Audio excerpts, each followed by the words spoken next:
Salam Bapak Ibu dan Saudara mahasiswa STT Salom Bandar Lampung yang terkasih, mahasiswa tingkat 1 semester pertama. Kita berjumpa dengan mata kuliah Bahasa Ibrani. Mata kuliah ini 2 SKS dan kita akan mengenal huruf-huruf Ibrani, dan juga kita akan mengenal sejarah perkembangan dari bahasa Ibrani melalui tulisan ini. Lalu berikutnya yaitu supaya setelah kita menguasai huruf-huruf Ibrani, kita bisa membaca Alkitab Perjanjian Lama di mana tulisannya adalah memakai huruf-huruf Ibrani. Kita berjumpa di dalam mata kuliah Bahasa Ibrani. Mata kuliah ini tidak sulit, sangat gampang. Jadi jangan dikhawatirkan, jangan ditakutkan kalau bahasa Ibrani itu sulit. Saya katakan kepada Bapak Ibu dan Saudara bahwa mata kuliah bahasa Ibrani itu mata kuliah yang benar-benar menyenangkan, karena dari memahami tulisan-tulisan bahasa Ibrani, tulisan huruf-huruf Ibrani ini, kita bisa membaca Alkitab dari Perjanjian Lama di mana tulisannya adalah tulisan huruf Ibrani. Nanti dilanjutkan setelah benar-benar kita memahami huruf-huruf Ibrani, kita bisa menganalisa. Setelah bisa membaca, mempelajari, dan menganalisa kata demi kata yang tertulis dalam kitab Perjanjian Lama. Selamat mengikuti mata kuliah Bahasa Ibrani 1. Tuhan Yesus berkati kita. Semoga dengan perkuliahan ini kita diberkati Tuhan dan kita diberi pimpinan oleh Roh Kudus. Benar-benar semua mahasiswa bisa mengikuti dengan baik, dengan harapan suatu saat nanti kalau Bapak Ibu dan Saudara sebagai guru, juga guru yang baik, mengajarkan firman Tuhan melalui kebenaran firman Tuhan dianalisa dari bahasa aslinya. Tuhan berkati, selamat mengikuti.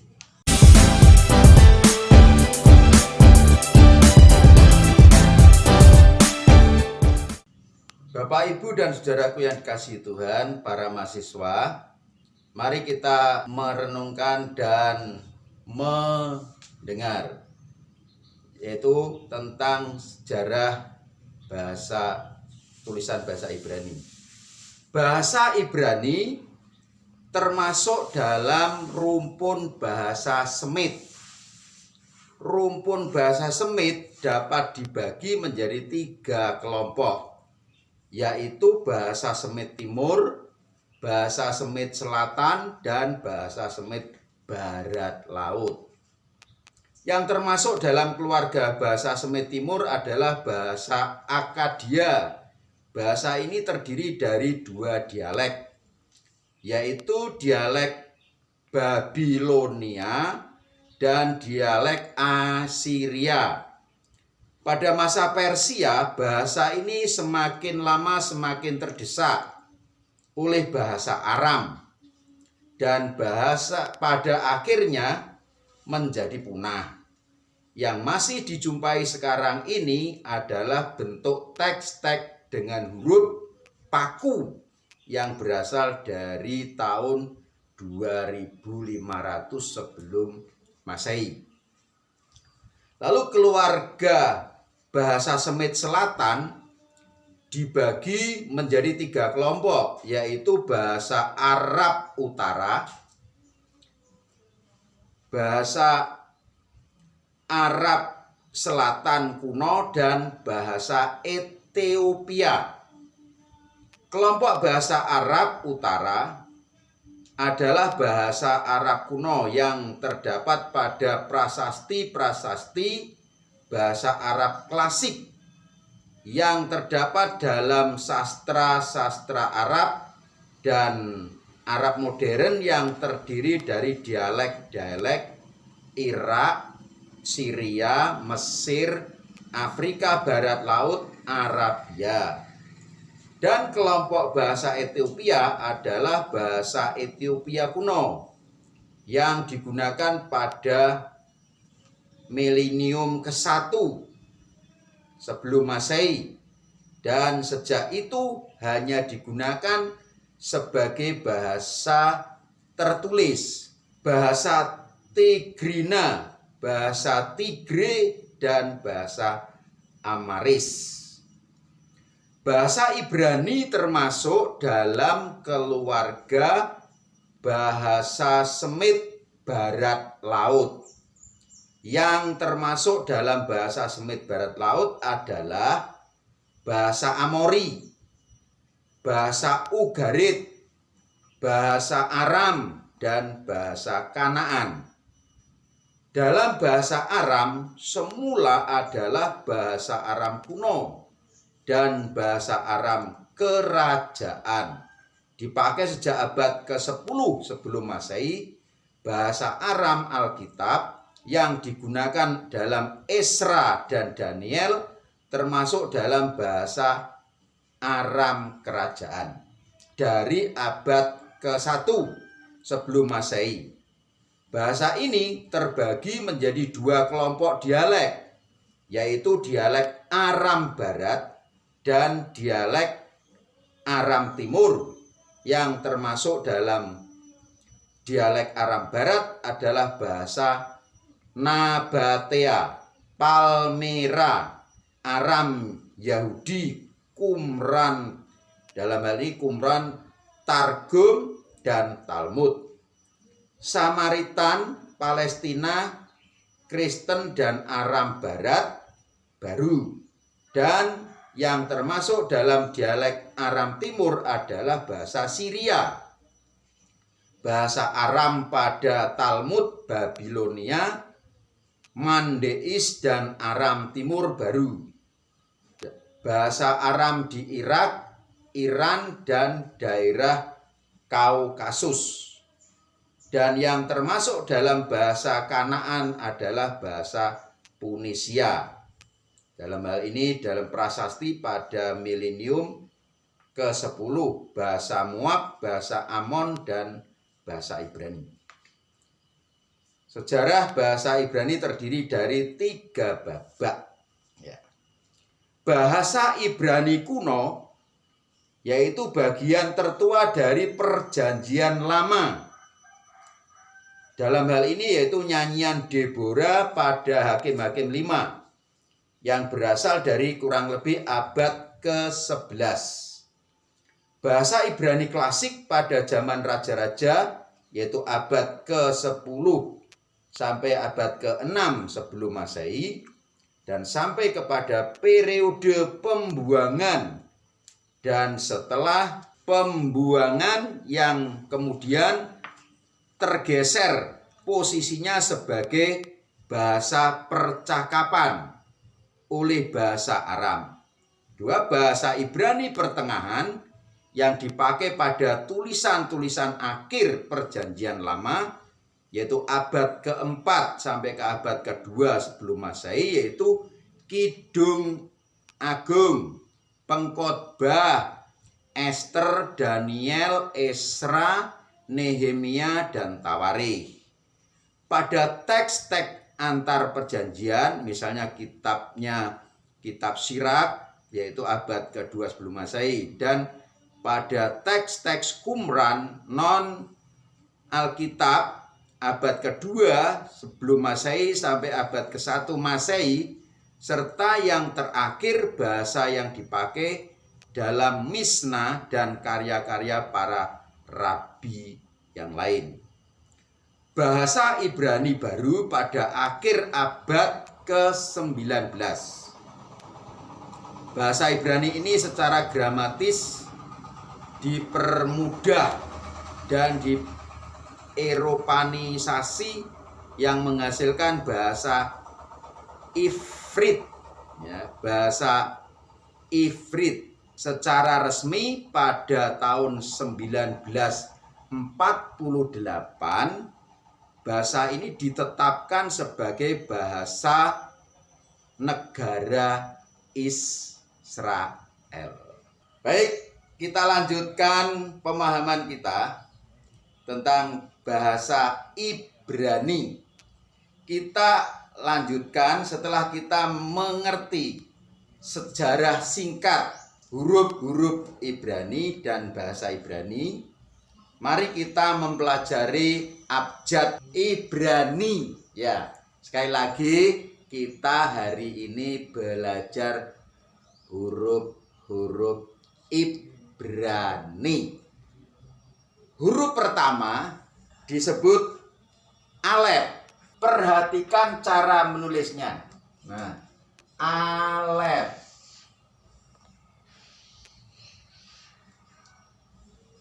Ini huruf pertama disebut alef. Namun alef ini bukan huruf A. Untuk menjadi catatan, tulisan Ibrani itu sama kalau tetangga kita orang Muslim menulis huruf Arab, yaitu dari kanan ke kiri. Di dalam bahasa Ibrani awalnya tidak dikenal huruf besar atau huruf kapital. Semuanya huruf kecil. Selain itu, dulunya tulisan Ibrani tidak memakai vokal. Ya, tidak ada vokalnya. Jadi semuanya berupa konsonan. Contohnya huruf alef ini tidak vokal tapi konsonan fungsinya nanti. Inilah huruf pertama tulisan Ibrani, yaitu alef. Setelah alef yaitu bet.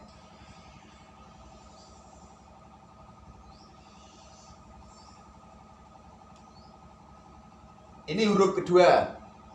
Jadi lihat tangan saya waktu menulis dari ciri seret. Nah, ini bet. Ya, huruf ketiga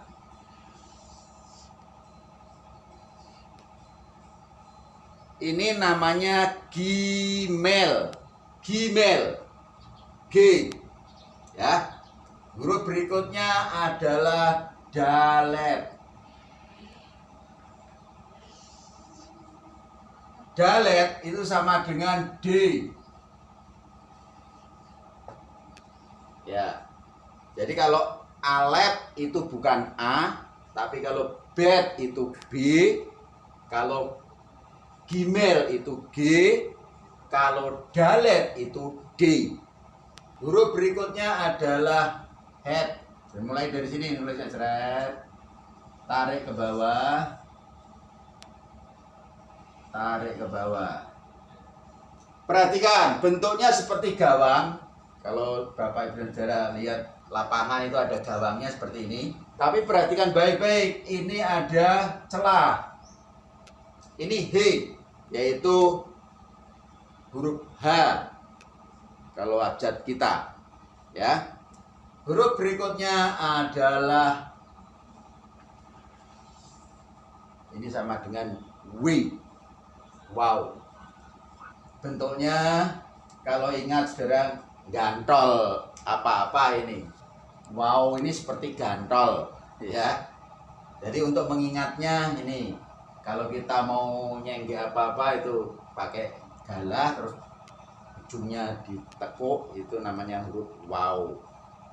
W kalau kita. Setelah wow, kita mendapatkan yaitu huruf zayin. Nah, kalau tadi lurus ada melengkung yang ini, sekarang untuk menyolok, nyonggrok. Apa itu nyonggrok saya nggak tahu, pokoknya saudara tahu. Ini huruf ini namanya zazin.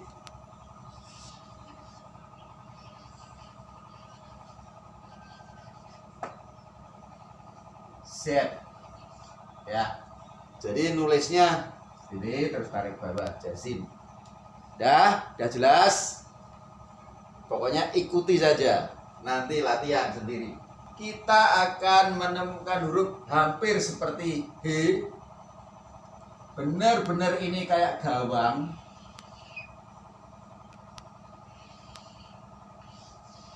Nah, ini namanya head. Nanti ini ada 2 versi, tapi nanti kita lihat belakangan saja. Kayak seperti gawang. Nah, saya akan membedakan sebentar. Ini head, ini he. Bedanya di sini. Head tidak ada gangnya, he punya gang. Mirip tapi beda. Ya, hati-hati ini. Ada kemiripan tapi ada perbedaan. Ini huruf head, ini huruf he. Jelas ya? Huruf berikutnya yaitu huruf tet. Nih. Ya, begitu caranya nulis tet. Ya. Huruf tet sama dengan T. Nanti T ada lagi selain tet, ada tau, tapi huruf terakhir. Huruf berikutnya yaitu yod. Hurufnya kecil, beda. Ini seandainya saya beri garis begini. Kalau tadi huruf alef itu seperti ini, bet itu seperti ini. Lah ini gandul di sini. Ini yod ini seperti ini. Jadi tidak sepenuh seperti ini, tetapi kecil. Ya, ini yod sama dengan y. Huruf yod itu kecil, tidak sama dengan huruf yang lain. Kita sudah tahu, bisa beda ini yod atau y. Ini namanya kaf. K. Ya. Nah, lamet. L. Oke. Huruf berikutnya adalah mim. Nih, dari tarik ke atas. Nah, mim. Semoga jelas dimengerti. Huruf mim. Nih, nun. Tarik ke bawah. Maju lagi. Ini huruf nun. N huruf kita. Jelas. Kita lanjut. Setelah nun yaitu samek. Tarik ke bawah. Tarik ke atas. Ya. Kurang cetok. Jadi penulisannya dari sini tarik ke bawah, ke kanan, kiri, terus ke atas. Ini samek.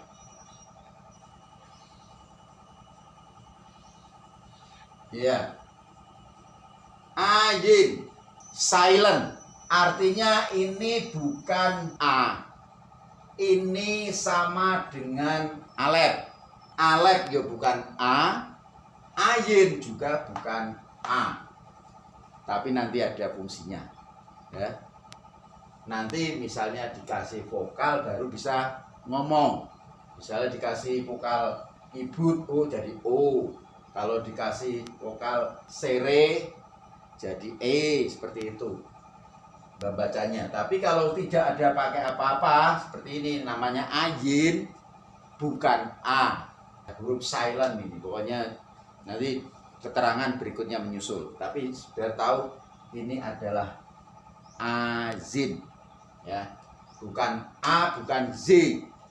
Pokoknya dalam tulisan hanya bisa dibaca kalau nanti ditambah vokal. Oke, seperti itu keterangannya. Mulainya begini. Tarik kecil, tarik ke atas, tarik muter. Iya. Ini P. Seperti inilah huruf P. Kita lanjut karena tidak ada yang sulit. Kita mengenal huruf sade. Tarik sini. Sade. Ya, itu sade. Kof. Ini gini, ditarik sendiri seret.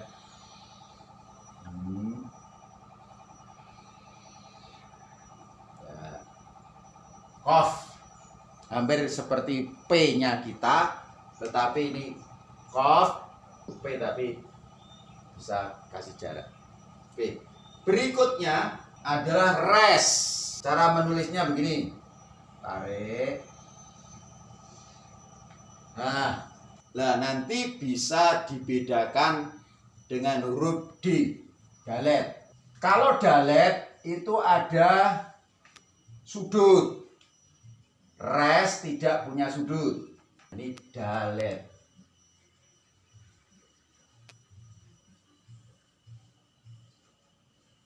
D. Jadi beda. D seperti ini, dalet tuh ada sudutnya. Kalau res tidak bersudut. Ini bedanya, nanti bisa dilihat berikutnya. Oke, kita lanjut dulu. Nah, ada kasih titik. Ini sin, S. Nanti ada dua bentuk seperti ini. Hanya bedanya nanti titiknya. Kita lanjut yang shin.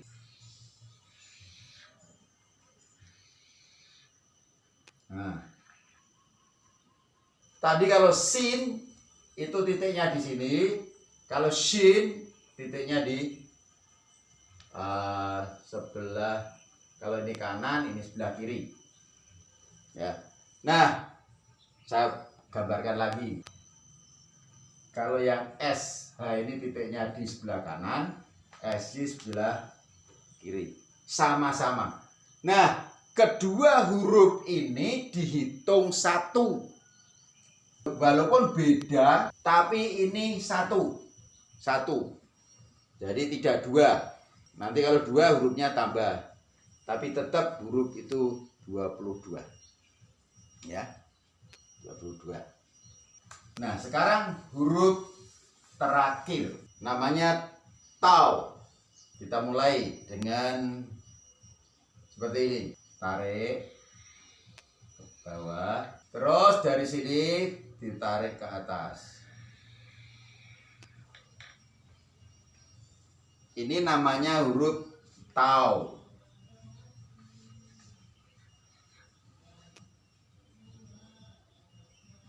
T. Jumlahnya ada 22.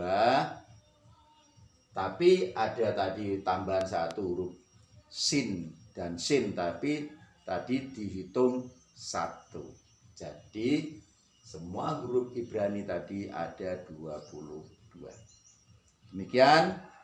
Ayo kita setelah itu, saudara-saudaraku semuanya mempraktekkan huruf-huruf Ibrani tadi. Oke, selamat mencoba.